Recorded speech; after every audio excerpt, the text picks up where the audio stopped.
Have you ever found yourself in a situation where your kindness was taken for weakness and your generosity was met with ingratitude? Imagine lending a hand only to have it bitten repeatedly. This is a story about trust, betrayal, and the question of whether standing up for oneself makes you the bad guy. I'm a 23-year-old woman working at a cozy coffee shop, the kind that feels like a warm hug on a rainy day. My coworker, let's call her Kayla, and we shared laughs, shifts, and the occasional life drama. Kayla is 26, vivacious, and a single mom, juggling life with a spirit that once inspired me. About 15 months ago, Kayla was in a rough spot.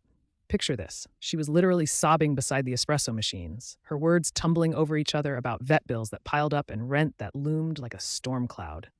My heart went out to her. I saw a friend in need. So I did what felt right.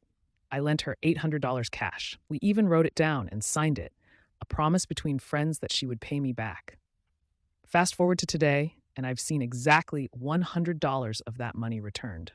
Yet, Kayla's life seemed to be thriving in ways I couldn't have imagined. New tattoos that bloomed across her skin, the latest Uggs hugging her feet, nights out at concerts that filled her Instagram stories. Life, it seemed, was anything but the dire straits she had once described. Through it all, I've covered for Kayla at least 14 times this past year. Hangovers, last-minute dates, I'm just so tired, and babysitter catastrophes. Every time I stepped in without a word of complaint, believing in the invisible ledger of goodwill between us. Yet, when I asked her to cover for me, even with advance notice, the answer was a resounding silence. Last night, the straw that broke the camel's back arrived in the form of a text message. Kayla, begging me to take her opening shift because she was exhausted. Mind you, I had just clocked out from a double shift and was slated to close again the following day. Exhaustion was a language my body spoke all too fluently at that moment. So I made a choice. I told her no. I explained that until she pays back the $700 she still owes me, I couldn't keep covering for her. The backlash was immediate. Kayla called me heartless, accused me of not understanding the plight of a single mom. And then, for the grand finale, she posted a vague woe is me story in our workgroup chat.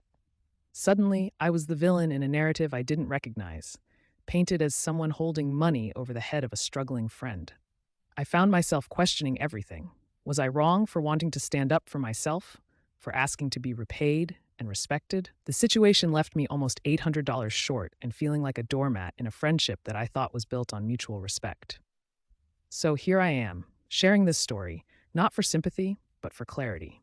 For every one of us who has ever been taken advantage of, who's struggled with the line between kindness and being used, I ask you, am I the bad guy for finally saying no? For finally valuing my own peace and well-being as much as I valued Kayla's? This isn't just my story. It's a call to all those who found themselves in similar situations to share their thoughts, their experiences. Was standing my ground the right choice, or was there a path I didn't see, a solution I overlooked in my hurt and frustration? In a world where we're taught to lend a hand, at what point do we start saying, I need my hand back?